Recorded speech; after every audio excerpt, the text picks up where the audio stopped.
खुलुमबाय आं सिबिरानि ब्रह्म गोजोन फुंबिलिनि बयनिसिमबो गाहाम हामलायनायखौ जासिहरनाय थाबाय नोंथांमोननि थाखाय आं माखासे खौरां लानानै फैबावबाय अन्नानै भिडिअखौ जोबजासिम नायलांदो।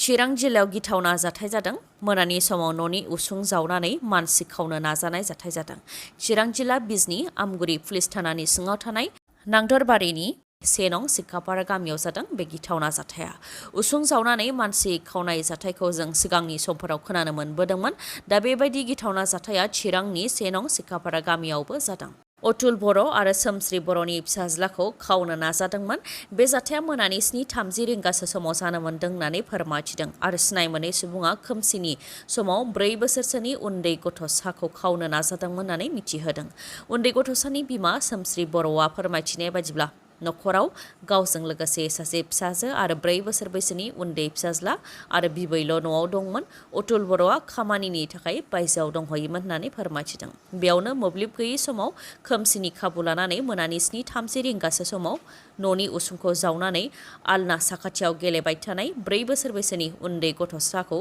गुदुंजों आखाइ सोहरनानै आथिङाव हमनानै बोहरदों होननानै फोरमायथिदों आरो जाथायखौ हरखाबै नुसननायावसो फिसाज्लानि आखाइखौ हमथानो हादों, जेराव सिनाय मोनै सुबुंजों दसे सम नारा-नाथार गथ'खौ सेलायलायनाय जाथाय जादों होननानैबो फोरमायथिदों। जेनाखि सिनाय मोनै सुबुङा न'नि बायजोनिफ्रायसो गुदुंजों गथ'खौ हानहरदोंमोन, बेनिखायनो दुथांनि महरखौ नुनो मोननाय जायाखै, खालि गोसोम गाननाय आखाइखौल' नुनो मोन्दों होननानैबो फोरमायथिदों। जाथाय जानाय समाव उन्दै गथ'साजों लोगोसे बिमायाबो खथानि सिङावनो बिसना बानायगासिनो दंमोन, जायनि थाखाय फिसाज्लाखौ गुदुंजों बोहरनायखौ नुसनदों आरो फिसाज्लाखौ रैखा खालामनो हादों होननानै फोरमायथिदों।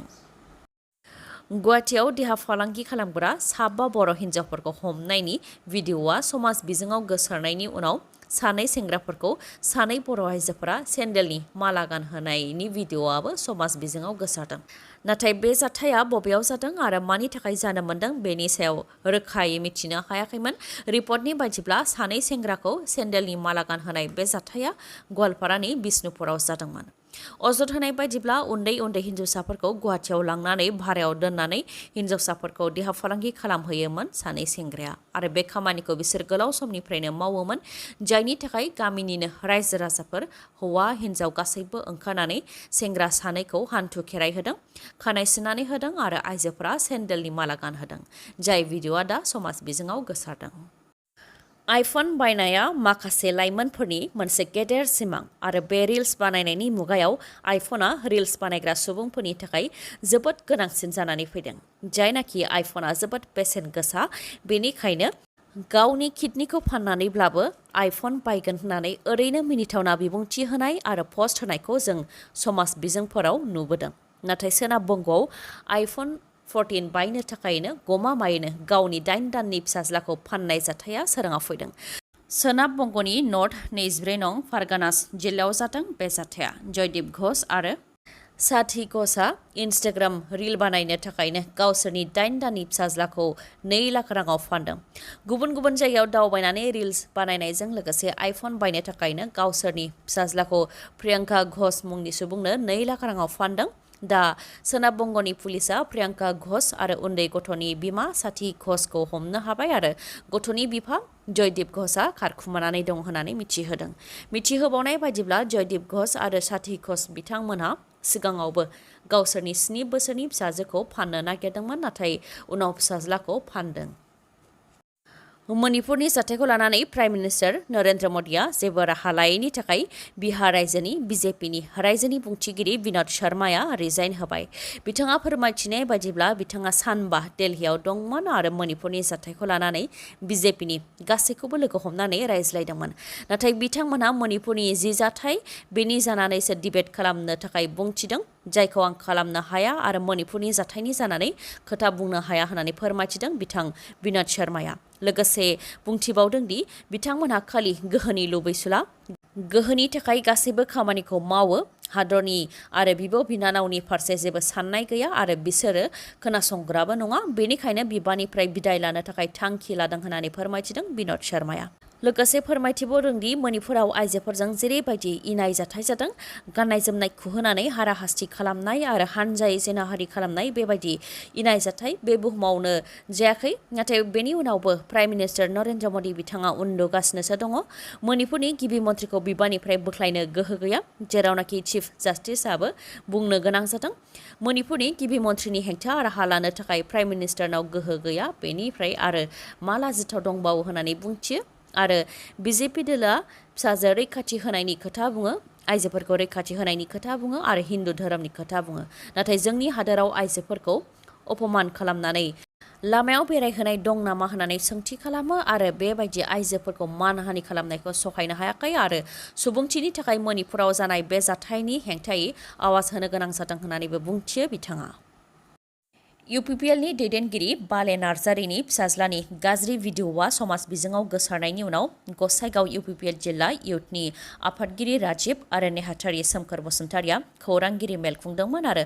बाले नार्जारिया इउपिपिएलनि सोद्रोमा नङा जिल्ला आरो प्राइमारिनिबो सोद्रोमा नङा होननानै बुंथिफैदोंमोन नाथाय इउपिपिएलनिनो दैदेनगिरि बाले नार्जारिखौ इउपिपिएलनि सोद्रोमा नङा होननानै इउपिपिएलनिनो सोद्रोमाफोरा खौरां बिजोङाव बुंफैनायखौ लानानै दुखु मोननाय फोरमायथिदों बाले नार्जारिया बिथाङाबो फिन खौरांगिरि मेल खुंनानै खेंफोरथि होफैदों दि बिथाङा इउपिपिएल दोलोनि जानानै गोबां हाबा मावबोदों दोलोनि जौगानायनि थाखाय आरो रायजो राजानि थाखाय गोबां हाबा मावबोदों आरो बेफोर खामानि मावनायखौ लानानै प्राइमारि ब्लक डिस्ट्रिक्ट आरो सेन्ट्रेलनि दैदेनगिरिफ्रा गोजोननाय दं होननानै फोरमायथिदों नाथाय राजिब आरो सोमखोर बसुमतारिया इउपिपिएलनि मावथिफोरजों जगाजग गैयैनि थाखाय जानो हागौ मिथिया होननानै बुंथियो आरो बिथांमोनहा पार्सनेल खोथानि थाखाय माबा खायदा खालामनानै लाजि फोनांनानै साइड खालामनानै दोननो नाजादोंबो जानो हागौ होननानै बुंथियो बाले नार्जारिया आरो बाले नार्जारि बिथाङा इउपिपिएलनि सोद्रोमा नंगौना नङा बेखौ बिथांमोनहा सोंनो मोन्थाय गैया होननानैबो बुंथिनायजों लोगोसे बाले नार्जारिया इउपिपिएलनि सोद्रोमा नङा होननाय रावखौ बोखांनानै लाफिननांगौ होननानैबो गसाइगाव इउपिपिएल जिल्लानि इउथनि आफादगिरि राजिब आरो नेहाथारि सोमखोर बसुमतारिनिसिम बुंथियो इउपिपिएलनि दैदेनगिरि बाले नार्जारिया बड'लेण्ड गट टेलेन्ट सिजन 2 नि ग्रेन्ड फिनालेआ दिनै जागोन क'क्राझारनि बड'फा कालचारेल कमप्लेक्सआव साननैनि मेहेरगोनां हाबाफारिजों खुंजागोन दिनै ग्रेन्ड फिनालेआ आरो गाबोन बान्था राननाय हाबाफारि जागोन ग्रेन्ड फिनालेनि थाखाय 2 बादायारिफोरा सायख'जादों बिथांमोननि गेजेरनिफ्रायनो फार्स्ट सेकेन्ड आरो थार्डखौ सायख'नाय जागोन बेनि थाखाय 15 जुलाइनिफ्रायनो भट होनाया जागासिनो दं आरो जायफोर बिथांमोनहा फार्स्ट सेकेन्ड आरो थार्डनि थाखाय सायख'जागोन बिथांमोननो साथामजों जयै 1,50,000 रां होनाय जागोन होननानै मिथिहोदों दिनैनि ग्रेन्ड फिनालेखौ बिटिआरनि हारिमु बिफाननि इएम दावबायसा बर'आ बेखेवनानै होगोन गाहाय आलासि महरै बाहागो लाफैगोन दुलाराय बर' हारिमु आफादनि चिफ इन्सट्राक्टर रहेन्द्रनाथ ब्रह्म आरो बिथांमोनजों लोगोसे माखासे मानगोनां बिथांमोन जाहाथे बे हाबाफारियाव डान्स स्कुल मिउजिक स्कुल आरो जायखिजाया टेलेन्ट एबा कालचारेल एकाडेमिफोरनिफ्राय फैनानै बाहागो लाफैयो लोगोसे रायजो राजाफोरजों लोगोसे मेलेमजिबिफोर आरो कलेजनि सेक्रेटारि आरो जेनेरेल सेक्रेटारि बिथांमोनहाबो बाहागो लाफैनानै थुलुंगा होफैयो बेनि थाखाय खावलायहरदों बिथांमोनहा हादरनि दाब दाब रायजोफोराव दैबाना आसाम दिल्ली आरो महाराष्ट्रफोराव दैबाना जानायनि उनाव दा तेलेंगानायाव गिथावना दैबाना जादों गंसे गामिनिनो 7-8 सुबुंफोरा दैबानाजों बुखारलांजानो गोनां जादों बे जाथाया तेलेंगानानि मुलुगु जिल्लायाव जादों दैबाना जानायनिफ्राय रैखा मोननो थाखाय गंसे गामिनिनो 12 सुबुंफोरा दै बारदोंमोन जेराव 12 सुबुंफोरा दैजों बुखारलांजादोंमोन 12नि मादाव 4आ खुनुरुखुमै गावनि जिउखौ रैखा खालामनो हादोंमोन नाथाय 7 थैनो गोनां जादों होननानै फोरमायथिदों आरो 7नि मादाव गंसे न'खरनिनो 4 सुबुंफोरा थैनो गोनां जादों होननानै मिथिहोदों तेलेंगानायाव गोबां अखा हानायनि थाखायनो दैया उसिफावदों दैबाना जानायनि थाखाय लामा सामा न'-बां गासैबो लोमस्रावजोबदों जायनि थाखाय खायफा सुबुंफोरा दैबानानिफ्राय रैखा मोननो थाखाय उखुम सायाव थानो गोनां जादों आरो रैखा खालामग्रा हान्जायाबो हेलिकप्टारनि मददजों रैखा खालामनायनि हाबाखौ मावदों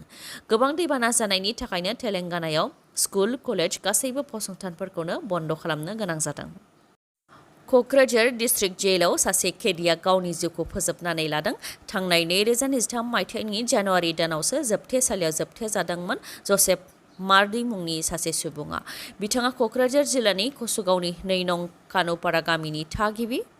बिथाङा जोबथेसालियाव दंमोन आरो बिथांनि हेंथा ट्रायल जागासिनो दंमोन बेयावनो बिथाङा गावनि जिउखौ फोजोबनानै लादों मोनानि 10:20 जोबथेसालिनि बाथरुमावनो गोदोनायाव दौलेंफानानै बिथाङा गावनि जिउखौ फोजोबनानै लादों। नाथाय मा जाहोननि थाखाय बिथाङा गावनि जिउखौ फोजोबनानै लादों बेनि सोमोन्दै मिथिनो मोननाय जायाखै आरो जाथायनि सायाव नायबिजिरनो थाखायबो कमिटि दानानै होनाय जागोन होननानै जोबथेसालिनिफ्राय मिथिहोदों। दिनैनि भिडिअ'आ एसेनोसै। गाबोन आरो गोदान भिडिअ'जों लोगो मोनफिनबावगोन। नोंथाङा दासिमबो आंनि चेनेलखौ साबस्क्राइब खालामाखैबा अन्नानै साबस्क्राइब खालामदो, लोगोसे लाइक, कमेन्ट आरो शेयार खालामनो दाबाव। गोजोन्थों।